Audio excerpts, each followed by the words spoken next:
Tapi memang sampai sekarang di Arab itu kalau mau nikah itu mas kawin besar.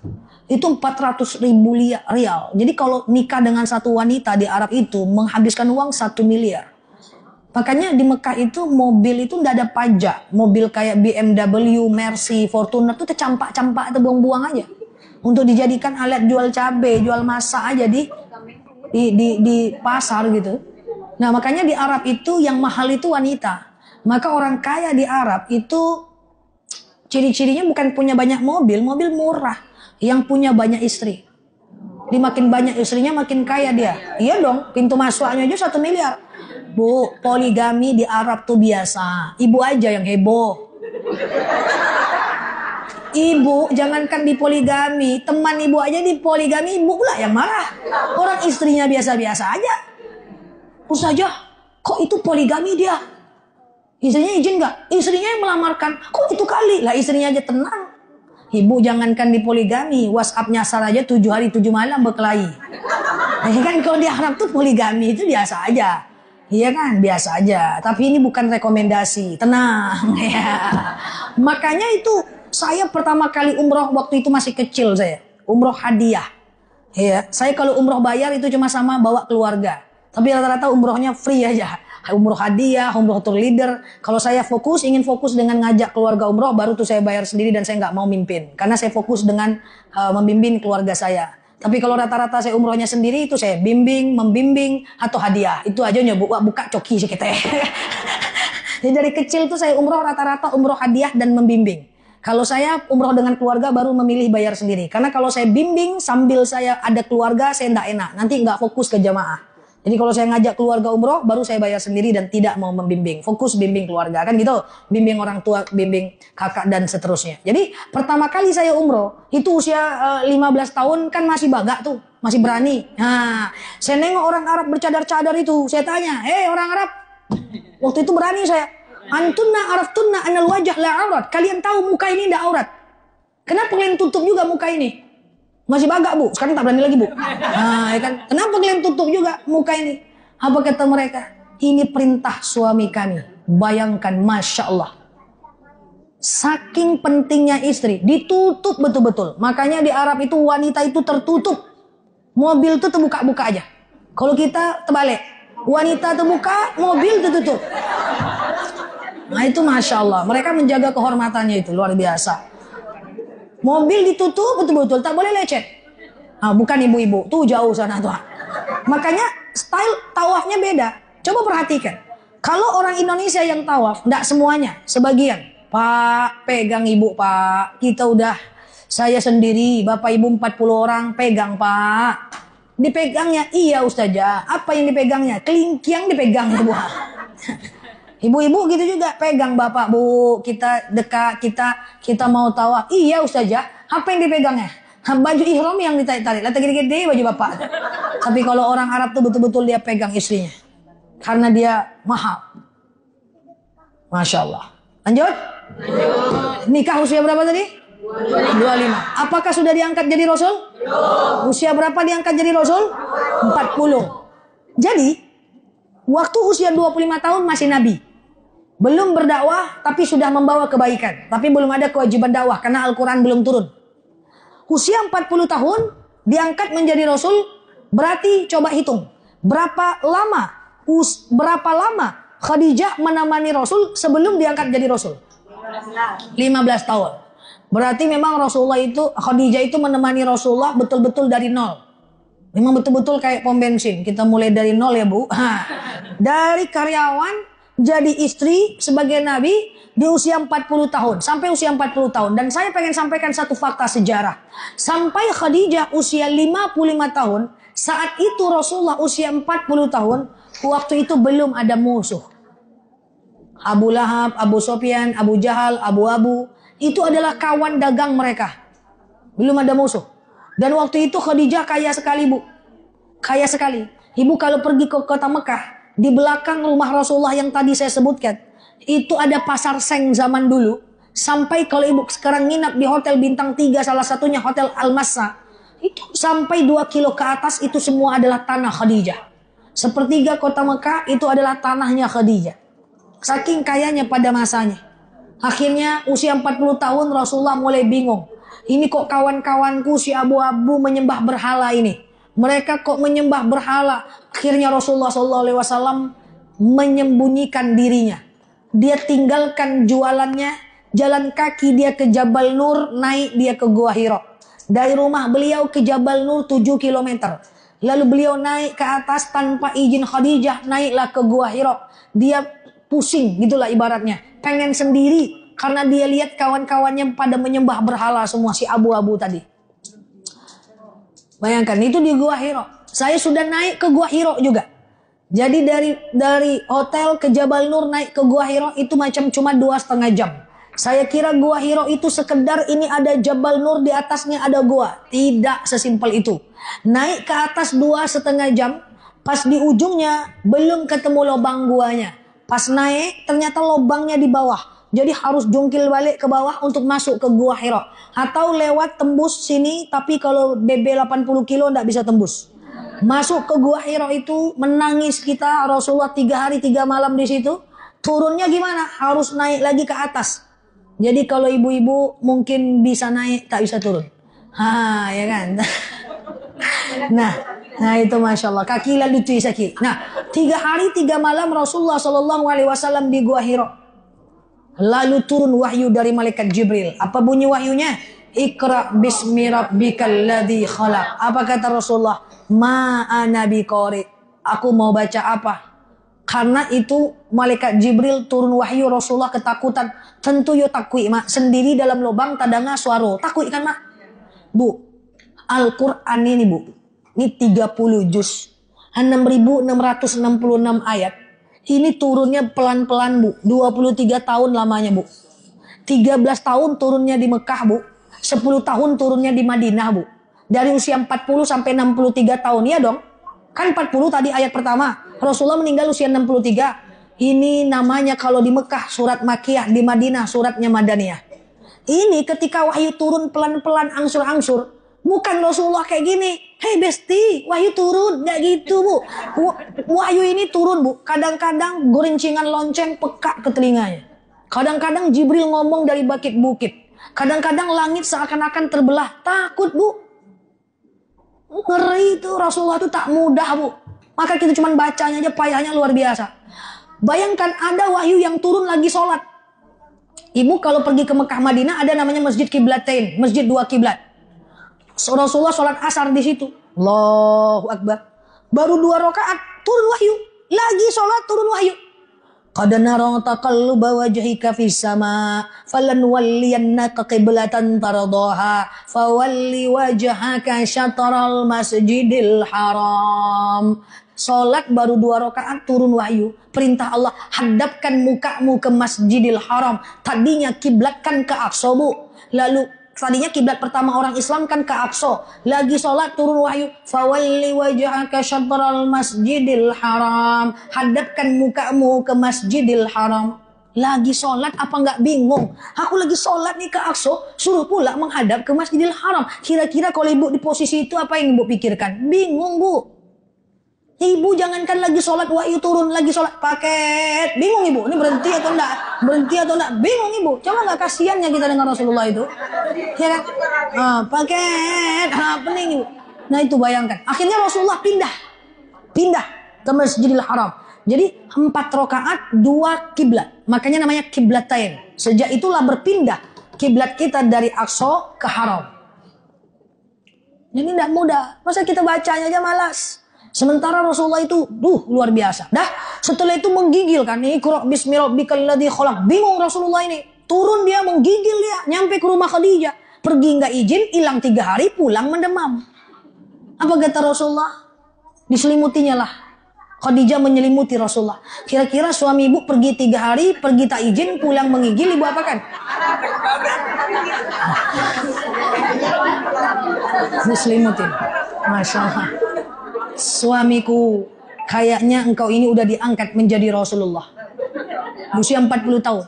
Akhirnya Rasulullah pergi ke Bukit Sofa dan Bukit Marwah. Nanti terbayang kalau ibu pergi ke Bukit Sofa dan Marwah. Akhirnya Rasulullah pertama kali berdakwah di situ. Nah, jadi di mana mimbar dakwah pertama Rasul? Di Bukit Sofa dan Bukit Marwah. Lalu kemudian dia berkata, Iqra bismi rabbikal ladzi khalaq. Berkumpul abu-abu. Tengok siapa yang ngomong tuh. Nggak ada yang ngerti. Karena bahasa Arab Al-Quran nggak sama dengan bahasa Arab orang Arab. Lah kalau bahasa Al-Quran sama dengan bahasa orang Arab, pasti orang Arab lebih pandai baca Quran. Kenyataannya enggak. Kalau orang Arab lebih pandai, kalau bahasa Arab Al-Quran sama dengan bahasa Arab orangnya Arab nggak perlu belajar Quran.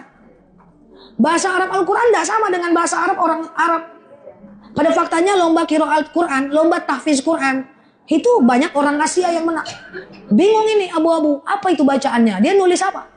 Akhirnya apa? Akhirnya Rasulullah difitnah tukang sihir, orang gila, penyair sihir, penyair gila. Sejak usia 40 tahun, barulah drama kehidupan berlangsung. Yang tadi kawan menjadi lawan. Karena Rasulullah berdakwah. Apa yang dilakukan Rasulullah? Dia dihina, dicaci maki, difitnah. Cuman Rasulullah itu nggak kayak kita. Rasulullah itu kalau dihina, dicaci maki, dia itu biasa aja. Akhirnya dihina, difitnah, santai aja Rasulullah. Rasulullah itu punya prinsip, kalau ada orang yang tidak suka dengan dia, bukan orang itu jahat, tapi orang itu belum kenal aja siapa dia.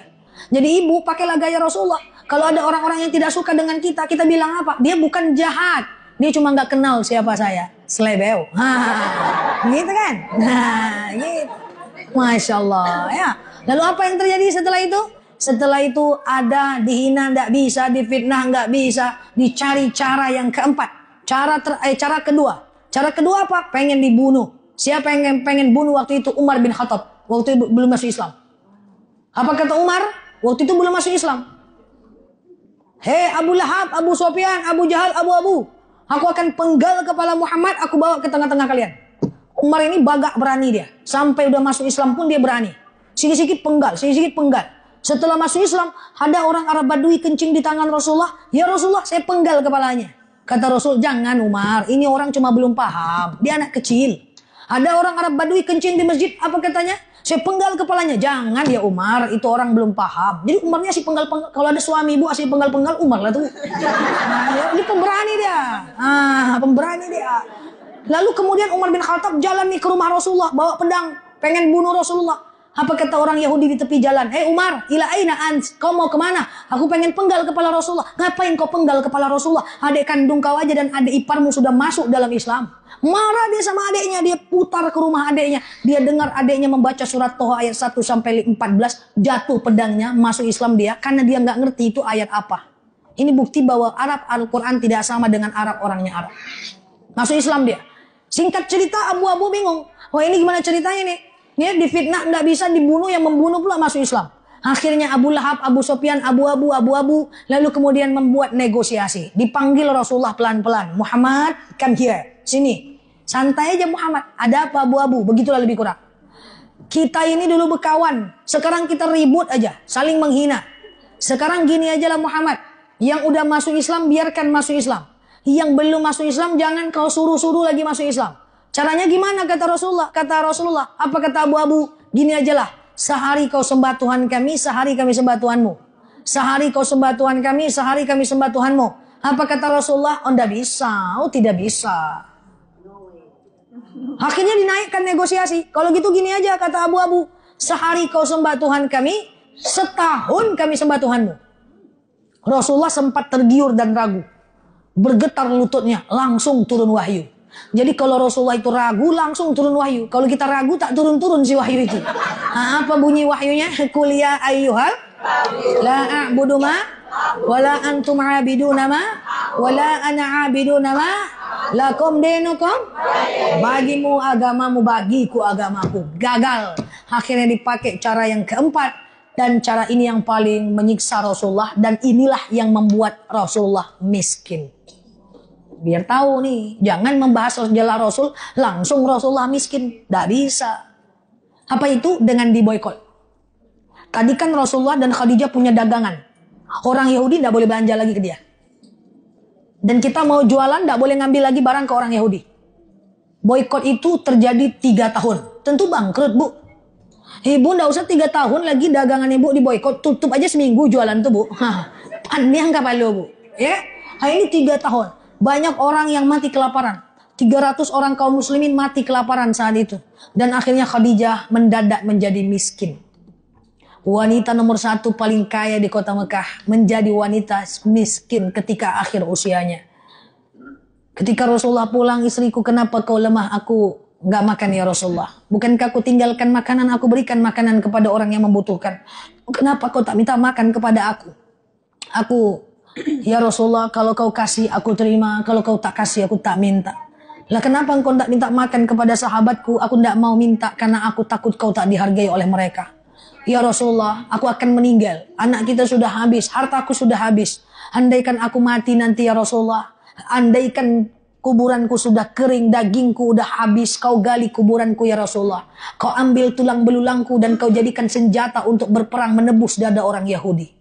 Bayangkan, Khadijah ini istri yang paling dicintai oleh Rasulullah. Tapi kalau dalam lagu yang paling dicintai adalah Aisyah. Aisyah hidupnya enak, Bu. Aisyah itu bapaknya Abu Bakar. Oh, udah orang kaya. Aisyah itu membersamai Rasulullah. Itu udah di kota Madinah, Rasulullah udah bagus hartanya. Aisyah itu punya pembantu banyak. Riwayat mengatakan 9. Ibu punya pembantu berapa? Oh, ibu pembantunya. Tapi Khadijah menemani Rasulullah jadi karyawan Nabi dan Rasulullah. Sampai akhirnya meninggal dunia. Bayangkan di kota Mekah tak ada orang yang segan. Orang segan dengan Khadijah karena orang kaya. Tapi Khadijah meninggal. Bayangkan perasaan Rasulullah. Saking bagusnya Khadijah. Aisyah itu cemburu dengan Khadijah. Aisyah itu pencemburu, Bu. Jangankan orang hidup, orang meninggal aja dia cemburui. Jadi kalau ada ibu pencemburu, Aisyah lah tuh, Mak. Nah, itu Aisyah ya. Orangnya lemah, Bu. Tapi Aisyah tuh pintar. Ahli perang, baga, nggak menye-menye. Kapan kita cerita tentang Aisyah. Tapi yang pengen saya ceritakan, meninggal Khadijah, nangis Rasulullah. 6 bulan setelah itu meninggal Abu Thalib. Bayangkan itu. Dah, siapa lagi? Makin beranilah orang Yahudi ingin membunuh Rasulullah. Kabur ke kota Taif. Kabur nih ke Taif. Di Taif rupanya lebih jahat lagi. Taif yang dulu, jangan yang sekarang. Kalau sekarang ibu ke Taif, jangan ibu bilang pula, oi jahe. Jangan. Dulu. Rasulullah itu datang ke kota Taif sanggupnya cuma seminggu.